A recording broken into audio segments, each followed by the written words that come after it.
A persistent drop in scrap steel prices in China is squeezing the bottom lines of domestic metal recyclers, with many now operating in the red due to shrinking profit margins. According to industry watchers, scrap steel has been on a downward trend since earlier this year.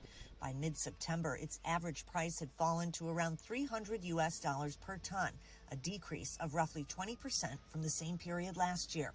For Chinese scrap metal recyclers, the months-long decline in prices has meant painful losses on the books. Our industry is operating at a loss. The price has dropped by roughly $110 per ton since the beginning of the year. For example, if we had 10,000 tons of inventory, we would have basically lost $1.1 million by now.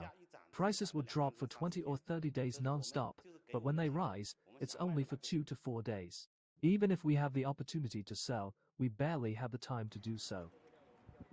To mitigate the impact of the ever-dropping prices, recyclers are keeping lower than normal stocks of inventory.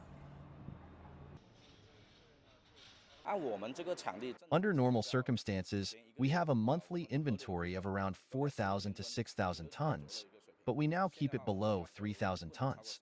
We basically need to process and sell the scrap within a day or two before their price falls below our acquisition cost.